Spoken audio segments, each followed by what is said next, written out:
자, 이제 검토드릴 주제 감정평가 중에서 원가법 등에 관한 쟁점 다시 한번 뼈대 잡고 얘기를 해볼게요. 그래서 원가법의 기본 정의, 제조달 원가의 감가 수정을 해서 대상 물건의 가액을 산정하는 감정평가 방법. 그래서 먼저 이 제조달 원가라고 하는 것, 적산 가격이라고 하는 것은 이 제조달 원가에서 감가 누계액 등을 빼는 것을 가리켜서 적산 가격이라고 정의를 하고요. 제조달 원가 산정하는 방법. 건축비 총액에다가 공사비 변동률을 곱하는 경우도 있고 일시불의 미래가치 계수를 곱하는 경우도 존재한다라고 하는 거 이렇게 보셨고, 감가 누계액을 산정하기 위해서는 정액법에 있어서는 매년의 감가액 이렇게 계산합니다. 경제적 내용연수분의 제조달 원가 마이너스 잔존가치. 정률법에 있어서는 사안이 좀 복잡해져. 그래서 이 정액법은 매년의 감가액에다가 누적연수, 경과연수를 곱하면은 누적 감가액이 되게 될 테고, 정률법에 있어서는 잔존가액이라는 표현을 쓰죠. 그래서 처음에는 이제 제조달 원가가 되게 될 것이고, 이다 감가율을 곱해서 첫해 감가액을 계산해 내게 된다. 그 다음에 이제 두 번째는 그만큼 빠진 부분을 뺀 금액, 이걸 우리가 잔존가액이라고 부를 테고, 이다 감가율을 곱하게 된다. 근데 우리 문제에서 감가율 대신에 잔가율을 준 경우가 있었다. 그래서 잔가율이 90%다라는 얘기는 감가율이 10%다라는 의미를 가지고 있다. 그래서 미리 이 문제를 바라보실 때는 원가법이 사실 계산 문제 중에서 제일 까다로운 형태의 문제가 되게 될 텐데, 어찌됐든 먼저 제조달 원가 구한다. 이게 첫 번째 이슈. 두 번째 이슈가 매년의 감가액을 구하게 된다라고 하는, 이 정액법이냐 정률법이냐서 달라지긴 하지만 어떤 매년의 감가액. 그 다음에 이제 세 번째 단계가 누적 감가액을 구한다. 그래서 지금 구했던 제조달 원가에서 누적 감가액을 빼게 되면은 이게 바로 적산 가격이라 해서 네 단계를 미리 마음의 준비를 하고 들어가셔야 돼요. 산수 때문에 말려버리는데 어찌됐든 뼈대를 잡고 가실 것. 자, 지금 이제 총 4문제가 여기서 구성이 됐었는데 25회 때는 좀 간단했어요. 그래서 제곱미터당 제조달 원가는 이라고 되어 있고요. 항상 건물로 한정을 하게 됩니다. 건물에서만 원가법이 문제가 되게 된다. 그래서 제조달 원가를 구하기 위해서는 이렇게 가죠. 공사비 총액을 따져봐야 된다. 그래서 4억 이렇게 나와 있습니다. 4억. 그리고 나서 건축비 지수라는 게 주어져 있어요. 그러면 이제 20년 전을 100으로 봤을 때 현재 145. 굳이 계산하면 이런 식이야. 100분의 145. 그러면 이제 너무 문제가 쉬워지니까 제곱미터당 제조달 원가를 구하시오라고 되어 있습니다. 그러면 다시 이 구한 값을 1450제곱미터로 나눠주면 된다. 근데 이제 이걸 계산할 때 1450분의 1을 곱해주는 것도 같은 맥락. 그러면 이제 요건 145, 145. 그래서 4억 곱하기 1000분의 1 하게 되면은 바로 제곱미터당 얼마? 40만원이라는 금액이 나온다. 그래서 실질적으로 계산기를 두드리고 이럴 개연성이 거의 없어요. 그래서 화폐 시간제 같이 할 때만 그게 모금 이렇게 해서 한번 계산할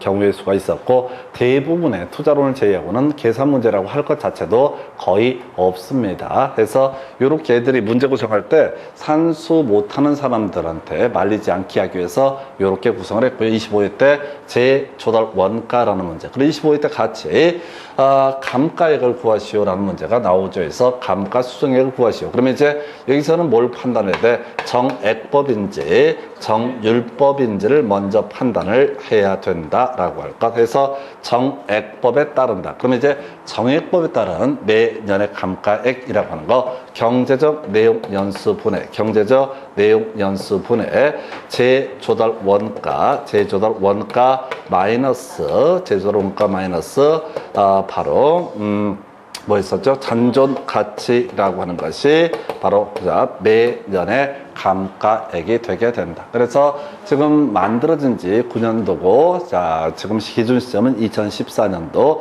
5년 지났고요. 지금 문제에서는 제조달 원가가 미리 주어져 있습니다. 그래서 경제적 내용 요소는 50년이 될 테고, 제조달 원가는 2억이라고 주어져 있고요. 잔존 가치 10%. 그래서 2천만 원 빼게 되면은 50을 자 1억 8천 나누기 50 하게 되면 이게 아마 얼마였더라? 자 360만 원인가 나오게 됩니다. 360만 원이 나오게 될 테고 여기다가 자 경과년수가 5년 되니까 곱하기 5 하게 되면은 이게 1,800만 원 이런 값이 나온다. 해서 산수 좀 어려웠던 게 자 1억 8천 나누기 50이라고 하는 요거 정도만 계산기 활용하고 실질적으로는 거의 의미가 없습니다. 다시 갑시다. 감가수정액을 구하시오 라고 하게 되면 첫 번째 정액법인지 정률법인지를 검토해 봐야 된다. 만약에 정액법이 되게 되면은 그때는 어떻게 가야 된다고요? 자 매년의 감가액을 구해내야 될 테고 그리고 나서 자 그 다음 단계에서 경과년수를 곱하게 되면 은 이게 누적 감가액. 그래서 제조달 원가에서 누적 감가액을 빼게 되면 대상 물건의 가액이라고 하는 것이 나온다. 그래서 똑같은 문제를 가지고 보게 되면 이 물건의 감정평가액을 구하시오 라고 적산 가격을 구하시오 하면 이액에서 1,800만 원 빼게 되니까 바로 1억 8,200만 원 이라는 것이 대상 물건의 가액이 되게 된다. 이렇게 이제 가시게 되는 거예요. 똑같은 문제 가지고 다양하게 구성이 될 수가 있다. 그래서 25회 때 문제만 하더라도 한 해 두 문제를 뽑으면서 하나는 제조달 원가, 하나는 감가수정액 이렇게 출제가 됐었고요. 그 다음에 쭉 치다가 최근에 이제 문제 구성하면서 한 번에 다 구하시오. 대신 이제 사안을 단순하게 주죠. 그래서 적산가액을 구하시오. 그럼 적산가액이라는 것은 제조달 원가에서 감가 누계액을 뺀 금액이 바로 뭐가 된다? 이게 적산가액이다. 그래서 이 문제에서는 먼저 이제 저것부터 계산해 봐야 되는 거야. 제조달 원가. 공사비 먼저 구해봐야 되죠. 그래서 공사비 3억이라고 주어져 있습니다. 그리고 나서 이제 이거 제조달 원가를 구하려면 둘 중에 하나야 공사비 변동률을 적용하는 게 하나가 있고 몇 프로씩 상승이라고 하는 게 있다. 그래서 만약에 몇 프로씩 상승, 공사비 변동률하면 앞에 본 것처럼 100분의 125 이런 식으로 이제 문제를 던져주게 될 테고 여기서 이제 공사비 변동률 5%씩 상승이라고 되어 있습니다. 그러면 3억에다가 자 1 플러스 R의 N승이라는 공식을 대입한다. 해서 1 플러스 0.05 그리고 이게 2년이 지났으니까 2승 이렇게 가게 되죠. 그래서 결과적으로 3억 곱하기 1.05에 2승이 되게 되면은 이것이 바로 뭐가 된다? 제조달 원가가 되게 된다. 이거 한번 계산해 주실래요? 그래서 3억 곱하기 1.05 하면 얼마가 됩니까? 3억 70억이요? 3억 75만 3억 7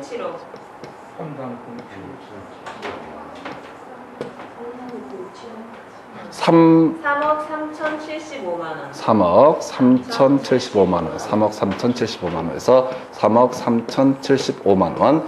일단 제조달 원가 구해서 하나 뽑아놔야 되고요. 이거 이제 따로 써먹을 거니까 일단 이렇게 하나 정리하고 그 다음에 이제 정액법이라고 되어 있습니다. 그래서 정액법에 따른 자 매년의 감가액 경제적 내용연수 50년 되겠고요. 3억 3,075만 원 빼기 잔존가치인데 없다고 되어 있어. 그럼 이제 아까 구했던 3억 3,075를 50으로 나누게 되면은 이게 매년의 감가액이 나오게 되죠. 이걸 50으로 나누게 되면은 이게 얼마가 나오죠?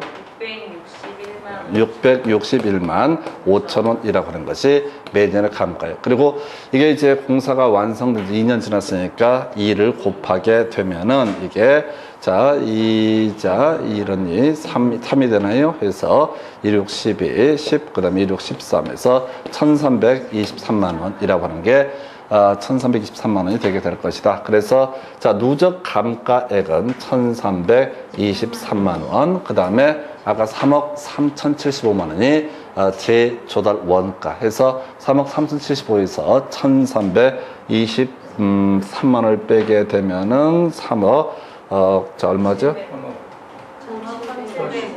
이 답을 4번으로 이제 구성을 했던 사례 이렇게 되어 있고요. 그래서 다시 이제 이 문제가 이제 29회 때 문제가 될 텐데 다시 과정 검토를 해 보겠습니다. 자, 문제 자체를 푸는 과정을 외우고 들어가셔야 돼서 제일 먼저 제조달 원가를 구할까. 제조달 원가를 구할 때는 공사비 총액에서 출발점이 나오죠. 그래서 이 공사비 변동률을 적용하느냐, 1 플러스 R의 N승이라는 공식을 활용하느냐, 이걸 갖고 이제 구성을 할 테고요.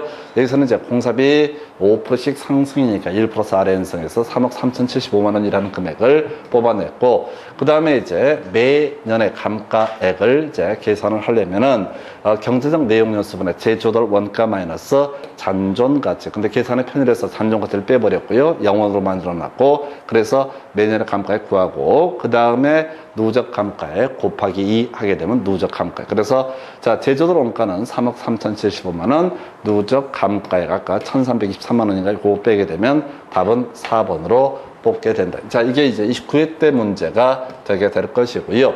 자, 그 다음 문제 지금 거의 같은 맥락의 문제가 되는데, 지금 이제 28회 때 문제는 이렇게 구성이 되어 있습니다. 정률법 얘기를 뽑고 있어요. 그래서 사실은 감정평가 파트에 힘든 것 중에 하나가 원가법입니다. 단계가 많기 때문에. 그래서 다시 똑같은 구조로 제조달 원가 먼저 구해야 되고요. 그 다음에 여기서 누적 감가액을 빼게 되면은 이게 바로 자, 적산 가격이다. 그래서 제조달 원가를 구하는 방법, 공사비 총액 주어져 있고요. 8천만 원. 근데 여기서는 이제 건축비 지수라고 하는 것이 주어져 있었죠. 그래서 자, 지금 2년 전, 자, 기준 100이라고 했을 때 현재 125. 그러면 이제 실제 계산할 때 1.25 곱하게 되면 1억이라는 금액이 제조달 원가가 되게 된다. 그러면 이제 감가액을 매년의 감가액을 먼저 구해봐야 되는데, 얘가 이제 정률법이냐 정액법이냐라고 했을 때 지금 보니까 정률법을 적용을 함이라고 되어 있습니다. 그래서 정률법이라고 하는 것은 자, 1억 곱하기 첫 번째 첫해 감가액은 1억 곱하기 감가율을 곱해야 되는데, 얘가 이제 잔가율을 줬어요. 그래서 잔가율이 70%는 얘기는 감가율이 얼마? 30%. 그래서 첫해 감가액은 3천만 원이라는 금액이 나온다. 그러면 이제 두 번째 해 기준점 잔존가액이 7천만 원이 되게 될 테고, 역시 30% 하게 되면 2,100만 원, 이런 식으로 구성을 하게 되죠. 그래서 누적 감가액은 5,100만 원 해서 원래 제조달 원가가 1억, 그 다음에 감가액이 5,100만 원. 그래서 자, 지금 적산가액은 4,900이라고. 이 정도가 가장 어렵습니다. 가장 어렵고 단계가 좀 복잡해요. 그래서 다시 갑시다. 적산가액을 구하시오라고 하게 되면 제일 먼저 제조달 원가를 구해야 된다. 제조달 원가를 구하는 방법은 공사비 총액에다가 공사비 변동률, 2년 전에 100인데 현재 125다. 그럼 1.25를 곱하는 방식, 또는 5%씩 자, 이 가격이 상승했다. 라고 하게 되면 5%씩 상승했다라고 하게 되면 1 플러스 R의 N승. 이때 R은 상승률을 얘기하고, 그 다음에 N은 기간을 의미하게 된다. 이런 식으로 해서 둘 중에 하나의 방식을 통해서 제조달 원가를 구해내야 될 것이고요. 그 다음 단계에서 감가 누계액이라는 것을 계산해 봐야 되는데, 감가 누계액은 바로 한꺼번에 못 구하고요. 정액법의 경우 매년의 감가액이다. 경과년수를 곱하는 방식, 정률법은 하나하나 계산을 해야 된다. 근데 이제 문제 구성하는 영역들을 보시게 되면 이게 1분 안에 한 문제를 풀어야 되기 때문에 그렇게 뭐 몇 년, 10년, 20년 이런 경우 거의 이제 없습니다. 쉽게 주는 것이 일반적인 모습. 그래서 이런 문제들은 사실은 내용 자체는 해설 듣고 하면 그렇게 어렵지는 않아요. 근데 이제 공포 때문에 시험 볼 때 시간이 없다는 그 프레셔 때문에 손을 못 대는 그런 문제 유형이 되게 된다 해서, 자, 이렇게 해서 이 문제 이렇게 확인을 해 보셨고요. 그래서 지금 이제 원가법 보니까 25회 때 두 문제, 28회 때, 29회 때 각 한 문제, 지금 또 나올 때가 됐어. 지금 31회거든요. 지금 이제 충분히 나올 때가 됐다 해서, 어쨌든 감정평가 파트에서 가장 어려운 파트가 단계를 많이 밟아야 되는 것이 바로 원가법이라는 개념. 나머지는 좀 간단하게 구성을 합니다. 그래서 자, 먼저 바로 가서 문제 볼 것이, 자, 원가법 적용 시 경제적 내용 연수 30년 최종 정가율 10% 정액법으로 감가 수정할 때 재조달 원가 대비 매년 감가액의 비율. 자, 요건 이제 개별 문제로는 제일 어려운 문제가 되게 됩니다. 그래서 요거 이제 문제 푸는 방식인데요. 자, 앞에는 다 필요 없는 소리고 재조달 원가 대비 매년 감가액의 비율 이렇게 이제 정의를 하거든요. 문제에서 물어보는 게. 그러면 먼저 뭘 구해야 돼? 재조달 원가 구해내야 되는데 골치가 아파. 얘는 자 이렇게 가는 거야. 2분의 1을 읽는 방법이라고 하는 거 2에 대한 1의 비율 또는 1을 2로 나눈 값 이런 식으로 정했었고요. 재조달 원가 대비 매년 감가액의 비율이라고 하는 것은 굳이 수식으로 쓰게 되면 재조달 원가분의 재조달 원가분의 매년 감가액이라는 것이 이것이 바로 이 문제에서 묻는 쟁점이 되게 된다. 뭐 미리 말씀드린 이 문제는 거의 풀기 어렵습니다. 시험장에서는. 그래서 이건 시험 보는 테크닉인데 이때 분모를 1로 잡아주는 게 제일 편합니다. 그래야지 나머지가 간단해져요. 그래서 재조달 원가를 뭘로 본다? 1로 보게 되면 사안이 간단해지게 된다. 그래서 자 재조달 원가를 1로 봤을 때 매년의 감가액을 구하는 공식은요. 경제적 내용 연수분의 경제적 내용 연수분의 재조달 원가 재조달 원가 마이너스 잔존 가치라고 하는 거. 그런데 이 잔존 가치가 10%니까 여기서는 얼마? 0.1이라는 값이 되게 될 것이다. 그럼 얘기가 단순해지죠. 그래서 지금 정리하면은 30분에 0.9가 되나요? 해서 0.9 나누기 30이라고 하는 거. 0.9 나누기 30 하게 되면 이것이 뭐가 된다? 바로 지금 매년의 감가 이걸 좀 정리하면 10분의 0.3이 되겠죠. 그럼 100분의 3이라고 하는 거 해서 100분의 3 해서 100분의 3이면 뭐야? 0.03이라고 하는 것이 뭐가 된다? 매년의 감가예요. 뭐가? 재조달 원가가 1이 됐을 때 0.03이라고 하는 게 매년의 감가에 이 나쁜 놈들이 이렇게 돼도 어려운데 이걸 퍼센트로 표시하시오 라고 되어 있습니다. 그래서 이게 그렇게 어려웠다니까 해서 결과적으로 0.03이라고 하는 얼마? 3%라는 값이 되게 된다. 그래서 다 그동안 냈던 문제 중에 제일 까다롭고 힘들고 버거웠던 문제가 바로 이 문제가 되게 된다. 해서 일단은 자 요거 재조달 원가가 맨날 얼마인지 계산하려고 마음의 준비를 하고 있는데 갑자기 재조달 원가 대비 매년 감가액의 비율을 구하시오. 그러면 이제 재조달 원가를 1로 잡아주는 게 편의상 편하다. 그래서 만약 재조달 원가가 1이면 자, 이 매년의 감가액 정액법에 따를 때 경제적 내용 요소 30분의 1 마이너스 0.1 해서 요걸 수식을 정리하면 30분의 0.9라고 하는 것은 요걸 3으로 일단 나눠주면은 뭐가 돼? 10분의 0.3이 될 거다. 그럼 100분의 3이 되는 거죠. 그래서 100분의 3에서 요걸 수식을 써서 다시 소점으로 표시하게 되면 0.03에서 1분의 0.03은 3%라고 하는 문제 요렇게 가시게 될 테고 그 다음에 이제 지금 아까 우리 한번 정리할 때 설명드렸던 개념인데 지금 사정보정치라고 하는 것이 나와 있어요. 사정보정치. 자, 키워드 뭐라고요? 사례분의 정상이라고 하는 것. 사례분의 정상이라고 하는 것이 뭐가 된다? 사정보정치. 그래서 미리 답을 외워야 돼. 이 사례가 정상 거래 가격 대비 20% 저가의 거래가 됐다라고 하면 정상을 뭘로 봤을 때? 1로 봤을 때 얘는 얼마? 0.8의 거래가 됐다. 이걸 미리 외우고 들어가셔야 돼. 자, 사례가 정상보다 20% 고가의 거래가 됐다. 그러면 1.2분의 1 이런 식으로 미리 외우고 들어가셔야 돼.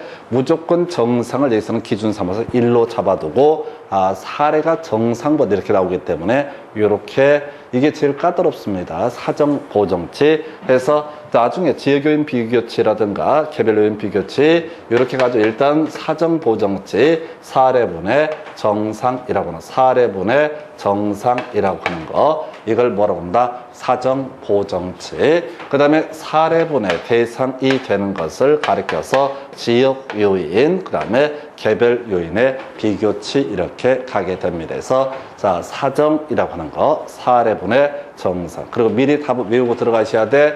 사례가 정상보다 10% 고가의 거래가 됐다. 그러면 1.1분의 1이라고 하는 거. 사례가 정상보다 5% 고가의 거래가 됐다. 그러면 1.05분의 1이라고 하는 거. 사례가 정상보다 5% 낮게 거래가 됐다라고 하면 0.95분의 1이라고 하는 거. 이게 이제 사정 보정치라고 하는 개념. 그래서 미리 이걸 외우고 들어가시면 이게 아주 간단한 문제이고, 이게 저 처음 공부할 때 더럽게 짜증나는 게 이겁니다. 이게 뭐라고 얘기하는지 어쩔 줄 몰라요. 그래서 미리 훈련하셔야 돼. 그래서 자, 사정 보정치는 간단하죠. 0.8분의 1이라고 하는 거. 그래서 1 나누기 0.8. 계산기 써야겠죠. 1.25라는 값을 뽑아내게 된다. 그래서 하여튼 지금 감정평가 문제 중에 제일 제가 보기에는 간단한 듯 하면서도 짜증났던 케이스가 바로 이 문제가 되게 된다라고 할 거. 이렇게 해서 보셨어요. 답은 2번으로 구성을 했고요. 자, 이 나머지부터는 되게 간단하죠. 그래서 지금 사례를 100으로 봤을 때 정상이 대상 물건이 어떤 특징을 갖게 되느냐. 이건 읽어볼 것도 없어. 항상 사례 기준으로 대상 물건이 이런 특징을 가지고 있다. 그럼 이제 5% 우세하면 어떻게 한다고요? 1.05 곱하기 3% 열세하면 뭐라고요? 0.97 곱하기 4% 우세라고 하면 어떻다? 1.04 이렇게 이걸로 가는 거예요. 이걸로 읽어보고 자시고 할 것도 없이 그냥 아예 케이스를 외우고 들어가셔야 돼. 대상 물건의 특징이 어떠냐라고 했을 때 사례를 기준으로 보니까 5% 우세하면 1.05, 3% 열세하면 0.97, 4% 우세하면 얼마? 1.04 이렇게 아주 간단하게 가실 주제가 되게 됩니다. 뭐 답이 큰 문제가 되지 않을 때. 그러니까 이런 식의 계산 문제들은요, 실질적으로 시험 문제를 풀어갈 때 15초 이상 걸리지 않습니다. 읽어보고 자식할 것도 없어. 계산기만 준비해 들어가시면 딱딱 다 떨어지는 그런 문제 유형이 되게 된다. 이렇게 논의를 하고요. 그 다음 논의할 주제 한번 가볼까요? 자, 지금 거래 사례 비교법으로 토지의 감정평가액을 구하시오. 자, 이게 이제 29회 때 나왔던 주제. 그래서 토지 감정평가 방법은 기본적으로 공시지가 기준법이 가장 베이스가 되게 된다. 그런데 아까 실거래가 중에서 신뢰할 만한 것이 있다라고 하면 도시적 3년, 비도시적 5년 이렇게 갔었죠. 아직 안 나온 주제입니다. 그래서 자, 검증도 이루어졌다 이렇게 되어 있다면 그 실거래가를 기준으로 해서 대상 토지의 가액을 감정평가할 수 있다라고 할 것. 그래서 결과적으로 공시지가 기준법은 시지 개그 이렇게 끊어갈 테고, 거래 사례 비교법으로 대상 토지의 가액을 산정할 때는 사시지계면이라는 거, 면적까지 고려를 해야 된다라고 하는 것. 그래서 먼저 사례 가격이라고 하는 것을 보니까 얼마? 3억으로 주어져 있는 상태가 되게 된다. 사례 가격 찾아봤습니다. 그러면 이제 나머지 이제 검토를 해봐야 되죠. 사례가 자, 지금 A씨 B동 123번지 제3종 일반 주거지역으로 되어 있단 말이야.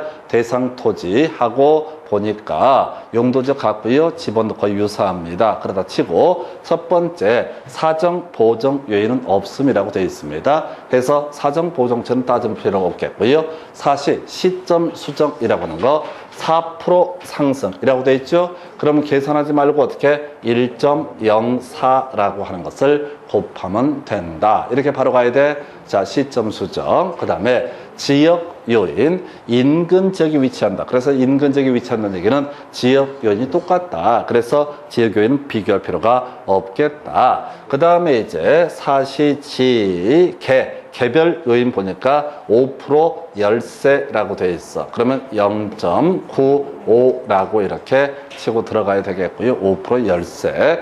그 다음에 이제 사시지계면 면적 가야 돼. 사례가 얼마? 100이 될 테고, 사례가 100이 될 테고, 대상이 얼마? 자, 120해서, 자, 요렇게 해가지고, 사시지계면 하면 이제 3억에다가 1.04 곱하기 0.95 곱하기 1.2를 하게 되면 대상 물건의 감정평가액이 결정된다. 그래서 29회 때 문제에서는 사실은 다른 건 별 문제가 안 되는데 면적 요인이라고 하는 것을 수험생들이 많이 빼먹었습니다. 하다가 계산이 삑사리가 나버린 그런 케이스예요. 그래서 사시지계면이라고 하는 거, 면적까지. 거래사례 비교법일 때는 사시지계면 해서 뭐 계산할 건 없어요. 그냥 요거 계산할 때 3억도 동그라미 다 치지도 말고요. 3 곱하기 1.04 곱하기 0.9 곱하기 1.2 하게 되면은 뭐 답이 지금 3번 나오나요? 4번 나오나요? 4번인가요? 그래서 요렇게 이제 나오게 되는 그런 문제는 뭐 계산기야 두드리기면 될 문제고요. 그래서 이게 이제 토지의 감정평가 방법 중에서 뭘 가지고 바로 거래 사례 비교법. 그래서 지금 이제 29회 때 이 문제 나오면은 그 다음 문제 30회 때는 토지의 감정평가 방법 공시지가 기준법으로 계산하시오 이렇게 나오는 거야. 그래서 지금 자 문제를 또 가서 보겠습니다. 그래서 공시지가 기준법 관련한 문제가 한 서너 문제 되는데 먼저 감정평가업자가 감정평가에 관한 규칙에 의거해서 공시지가 기준법으로 토지를 평가하는 경우 필요 항목 나열하시오라고 해서 제일 먼저 비교표준제 선정이라고 하는 거 있을 테고요. 그 동네에서 유사한 특성을 가지는 비교 대상 토지와 유사한 특성을 가지는 비교표준제를 선정할 것.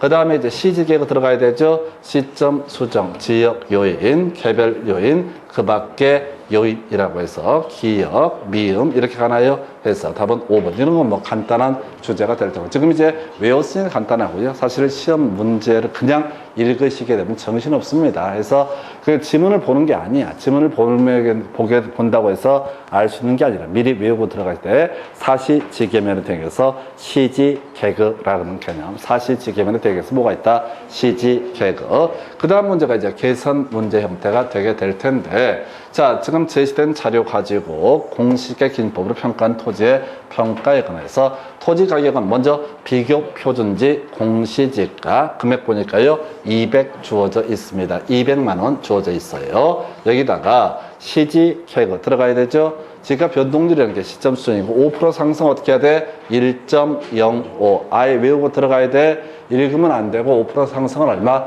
1.05 이렇게 가셔야 됩니다. 그리고 나서 지역 요인 인근적인 위치에서 동일하다. 그럼 따질 필요 없다. 개별 요인 5% 열세 20% 우세라고 되어 있습니다. 그러면 5% 열세는 0.95라고 하는 거 20% 우세면 얼마? 1.2라고 하는 거 요렇게 계산이 되게 되죠. 그러면 이제 나머지 면적 요인은 고려할 필요가 없다. 왜? 얘는 어차피 공시지가 기준법은 제곱미터당 토지 가액을 평가하는 방식이기 때문에 해서 이렇게 해서 지금 하나의 답을 불러내게 될 테고요. 그러니까 이런 무형의 문제 자체도요. 그래요. 문제를 읽으려면 시간이 너무 많이 걸려. 그냥 공시지가 기준법 하면 토지 가격 할 때 바로 비교표준지 공시지가에다가 시지개그 이런 식의 순서에 따라 대입하면 된다 해서 이 정도. 그 다음 문제가 최근에 이제 30회 때 어렵게 좀 나왔었죠. 그래서 아까 29회 때 토지의 가격을 감정평가함에 있어서 뭘 있었지? 바로 거래사례 비교법으로 그 대상 토지의 가격을 평가시오 해서 사시지계면 이렇게 이제 냈던 데 비해서 여기서는 이제 공시지가 기준법으로 대상 토지 가격을 평가하시오라고 해서 제일 먼저 해야 될 게 대상 토지 유사한 비교 표준지 찾아봐야 된다. 그래서 대상 토지가 일반 상업적 상업용으로 되어 있습니다. 그럼 비교 표준지 선정을 함에 있어서 아무래도 일반 상업적 바로 2번 토지를 비교 표준지로 선정하는 게 좋겠다. 이게 이제 나름 어려웠던 주제입니다. 갑자기 기존 문제와 다르게 비교 표준지를 2개를 던져줬다. 그래서 지금 우리가 공시지가 기준법으로 대상 토지 가격을 평가함에 있어서 비교 표준지 선정은 가능하다면 인근 지역 또 가능하다면 용도적이나 토지 이용성이 동일한 비교 표준지를 선정하는 게 좋겠다. 계산 간단해집니다. 200만 원부터 시작을 하게 됩니다. 시점 수정 볼까요? 자, 시점 수정 얼마? 상업적 5% 상승이라고 되어 있죠.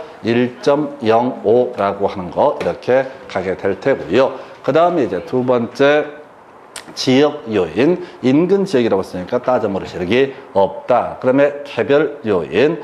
자, 지금 10% 우세라고 되어 있습니다. 그러면 어떻게 한다? 1.1이라고 하는 거. 요렇게 하게 되면은, 자, 지, 개, 그 이렇게 나머지 보셨고요. 나머지를 면적은 물을 필요가 없는 것이죠. 그래서 200 곱하기 1.05 곱하기 1.1이라고 하는 거. 이게 대상 토지의 가액이 되게 된다라고 할 것. 그래서 뭐 답이 4번인가요? 그래서 어찌됐든 자 요건 계산을 해보시고 앞에 문제는 거의 유사한 문제 유형이 되게 됩니다. 아까 26회 때 200만 원 곱하기 1.05 곱하기 0.9 1. 이런 식으로 이제 갔던 거하고 거의 유사하게 구성을 하고요. 결과적으로 자 토지의 가격이라고 하는 것은 비교 편지 공시지가에다가 시지 개그라고 하는 이런 요소. 그래서 지금 이제 지금 30회 때 문제였나요? 여기서는 이슈 3안 했던 것이 비교 표준제 종류를 2개를 던져주면서 어떤 비교 표준제를 중심으로 삼을 거냐 해서 조금 어려울 수 있었던 문제에서 용도적 같았으면 좋겠고요. 토지 이용상도 동일했으면 좋겠다. 이렇게 봅니다. 그 다음 문제. 이 문제는 24회 때 문제고 지금 와서는 거의 문제가 안 되는 문제입니다. 요즘은 거의 될 수 없는 문제에서 여기서는 포인트가 뭐냐면 비교 방식이라고 하는 것이 이슈가 된다. 앞에서 우리 공부할 때 비교 방식에는 자 대상 물건의 가액을 평가할 때 시장성의 원리에 따른 거래 사례 비교법과 그렇지 아니한 공시지가 기준법 2개로 대비해 볼 수가 있겠다. 해서 1기억본 지문이요. 자, C리의 자연녹지 지역 내 공업용인 표준지가 없어서 인근 D리의 자연녹지 지역에 소재하는 공업용 표준지를 비교 표준지로 선정했다. 그래서 비교 표준지 선정 원칙적으로 인근 지역, 다만 인근 지역에 유사한 사례, 좋은 사례가 없으면 유사 지역도 무방하다. 그래서 자, 우리가 이제 비교 표준지 선정할 때는 용도 지역이라든가 그 토지 이용 상황을 고려해야 된다. 그래서 기업본 지문의 취지는 자, 인근 지역에 마땅한 비교 표준지가 없으면 유사 지역에 비교 표준지 선정할 수 있다. 옳은 표현. 두 번째, 제일 어려웠을 것 같고 좀 지정을 했던 문제입니다. 그래서 공시지가 기준법 따른 시점 수정 시 지가 변동률. 아까 우리 문제에서 다 지가 변동률을 던져줬는데 이게 예의치 않게 되면 이제 생산자 물가 상승률인데 소비자 물가 상승률에서 틀리게 뽑아냈었고요. 이건 어려워요. 고쳐봤자 의미도 없어. 외워지지도 않아요. 워낙 지저분하기 때문에. 그 다음에 C리에 소재하는 유사 물건이 소유자의 이민으로 시세보다 저가로 거래되었는데 어느 정도 저가로 거래되는지 알 수 없어. 비교 사례로 선정하지 않았다 해서 사정 보호정치 적용할 수 없는 사례로 인정하지 않는다 해서 기억되고 2가지가 옳게 이제 구성이 됐던 사례인데 24회 때 문제고요. 그 후로는 이런 유사 문제 자체가 아예 구성이 되지 않습니다. 요즘 문제는 아까 26회 때 문제라든가 30회 때 문제처럼 그냥 존나 얼핏 보면 문제는 복잡해 보이는데 아주 깔끔하게 문제를 구성하는 그런 모습을 보여주게 된다라고 할 것 해서 이렇게 살펴보셨고요. 그 다음에 이제 검토 드리게 될 주제가 수익환원법 등에 관한 문제 살펴보도록 하겠습니다. 자, 일단은 수익환원법에 따른 수익가격이라고 하는 거, 자, 앞으로 발생하게 될 소득, 순영업소득이라고 하는 거, 순영업소득이라고 하는 거, 나누기 뭐가 된다? 환원이율이라고 하는 거. 다시 용어의 정의 볼까요? 우리가 환원한다, 할인한다 라고 하는 것은 장래 발생할 수익을 현재 값으로 바꿀 때 쓰이는 것은 뭐라 한다? 환원 또는 할인이라는 용어를 쓴다. 해서 수익환원법, 자, 영속성이라는 개념에서 출발을 하게 되는데 대상 물건이 오랫동안 버티고 있다. 앞으로 발생할 수익을 여러 가지 방식을 통해서 보니까 순영업소득이 얼마가 나오더라. 그러면 이제 이건 지금 당장 발생한 소득이 아니기 때문에 현재 값으로 환원을 하기 위해서는 환원 이율을 곱해주게 된다. 또는 나눠준다. 이런 식의 논리 구조가 되게 됩니다. 해서 자, 일단은 기본 공식 되겠고요. 기본 문제 2가지 유형이죠. 해서 순영업소득을 구해야 되는 거. 요즘 문제의 대부분은 순영업소득을 구하는 문제가 구성이 됐었고 또 하나가 환원 이율을 구하는 방법. 원래 이제 감정평가 관련한 파트 일반적인 수험생에 그 환원 이율을 구하는 게 더럽게 복잡하게 많습니다. 근데 자, 좀 오래전 문제 패턴이긴 한데 자, 부채 감당법이라고 하는 거 하고요. 또 하나가 물리적 투자 결합법 2가지가 환원율을 구하는 것으로 최근 16년간 구성이 됐습니다. 그나마 좀 가치 있는 게 뭐라고요? 부채 감당법 부대저라고 하는 거, 부채 감당률 곱하기 대부 비율 곱하기 저당 상수라고 하는 거, 이게 바로 뭐가 된다? 환원이율. 자, 통계적으로 자, 얘는 두세 번 나왔었기 때문에 기억을 하고 들어가셔야 되죠. 그래서 부대처라고 하는 거, 부대처라고 하는 거, 부채 감당률, 대부 비율, 그리고 저당 상수라고 하는 거, 부대처라고 하는 것이 하나의 이슈가 되게 된다. 그래서 자, 부채 감당률은요, 순 영업소득 나누기 부채 서비스. 다시 지금 이제 지금 순 영업소득에서 부채 서비스를 빼게 되면은 뭐가 되고 이게 세전 현금 수지가 되게 되는 거고 순 영업소득 나누기 부채 서비스 나눠주게 되면 이게 뭐가 된다? 부채 감당률이라는 개념. 그래서 부채 감당률이 1보다 크면은 들어올 수입으로 부채를 해결할 수 있다. 이런 식의 해석이 가능했었고 이 나옵니다. 그 다음에 대부 비율 얼마? 0.4가 나오게 됩니다. 그 다음에 저당 상수 얼마? 0.177에서 그냥 대입하면 되는 거고 요즘엔 안 나오고 있는데 모르겠어요.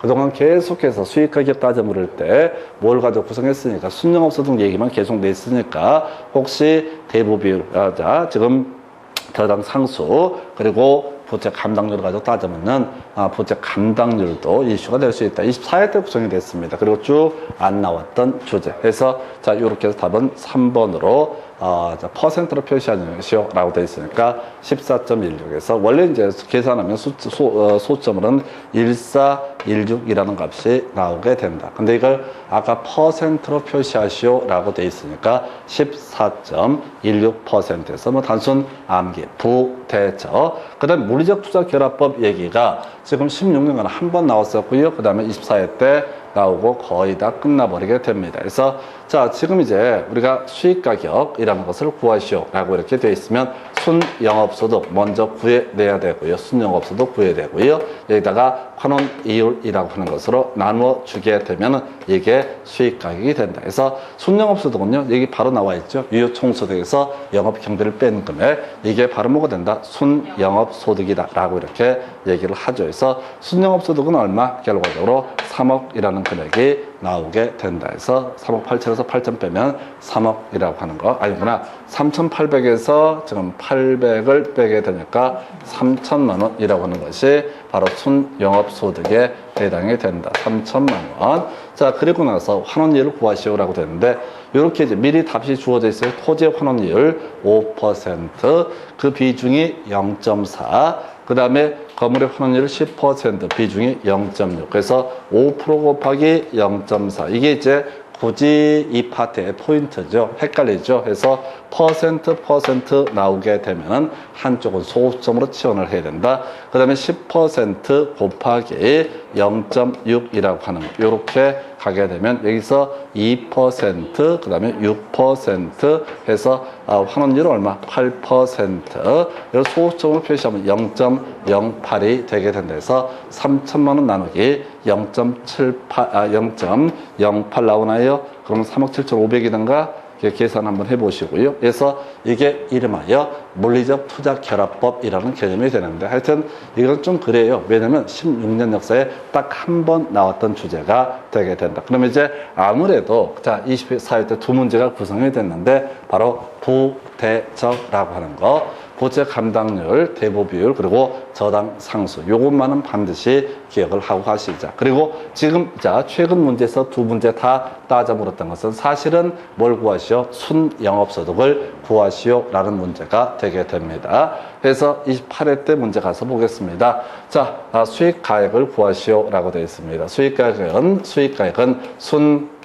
순영업소득 나누기 뭐가 된다. 순영업소득 나누기 환원이율이라고 하는 거, 수익가격이라고 얘기를 하죠. 그래서 순영업소득을 구하려고 보니까 가능 총소득 5천, 공실 5%라고 되어 있으니까 얼마? 250만 원 되겠죠. 그래서 유효총소득이라고 하는 것은 결과적으로 얼마? 4,750만 원이라고 하는 거. 유효총소득에서 뭘 빼야 돼? 유효제로 대표되는 자 바로 영업경비라고 하는 걸 빼야 된다. 영업경비 범주에 포함되는 거 유지관리비라고 하는 거, 화재보험료라고 하는 거 이런 것만 있습니다. 그래서 유지관리비가 가능총소득 3%니까 150, 화재보험료 100만 원이니까 경비라고 하는 것은 토탈 얼마? 250. 그래서 순영업소득이라고 하는 것은 얼마? 4,500이라고 하는 거. 그래서 정리하면 순영업소득은 4,500만 원이 되게 될 테고,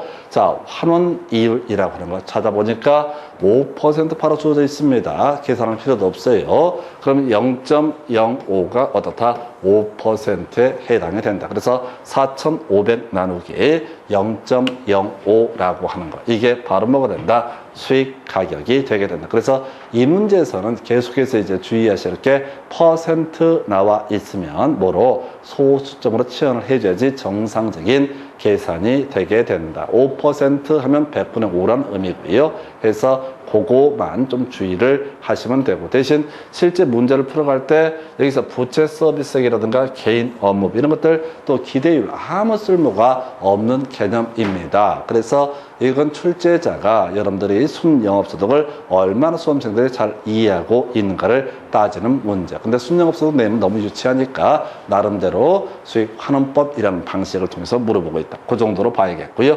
그 다음 문제 가서 다시 한번 확인해 볼 거. 자, 28회 때 문제 이어서 나왔던 문제. 지금 수익환원법에 따른 대상 물건의 과액 30회 때 구성이 되게 됩니다. 그래서 직접 환원법에 따라서 평가한 대상 부동산의 수익 가액은 이라고 되어 있습니다. 다시 순영업소득 나누기 뭐가 된다? 환원 이율이라고 하는 거. 이게 논의의 쟁점이 되게 된다. 이 환원이율 10% 주고 있습니다. 그냥 아주 간단하게 0.1이라는 값을 주고 있고요. 이 문제도 결과적으로는 다른 거 다 빼버리고 순영업소득을 구하는 과정을 묻고 있다. 그래서 가능 총소득 8,000이고요. 공실이 800만 원이 되게 된다. 그럼 나머지 없네요. 그래서 유효 총소득이라고 하는 것은 7,200만 원이라는 게 유효 총소득이 되게 된다. 유효 총소득 7,200에서 자, 유효세 다 들어가 있네. 앞에 세 개 다. 해서 700 빼게 되면은 6,500만 원이라고 하는 게 뭐가 된다? 순영업소득. 그래서 6,500 나누기 0.1 하게 되면 얼마? 6억 5천. 그래서 요즘 문제는 점점 더 산수가 거의 문제가 안 되게 구성을 해주게 됩니다. 그래서 이렇게 해줘야 돼요. 산수 계산이 이제 어렵게 하고 이런 것들은 23회, 24회, 25회 요때까지 구질구질하게 구성을 했던 것이고, 그래서 영업경비 범주, 우리가 순영업소득을 구하기 위해서 유효 총소득에서 빼야 되는 영업경비 범주 유효제라고 하는 거, 요렇게 가게 되죠. 답은 3번 이렇게 구성합니다. 여기까지가 바로 감정평가 실제 관한 주제 보셨고 30분 끊었다가 다음 주제 봅니다.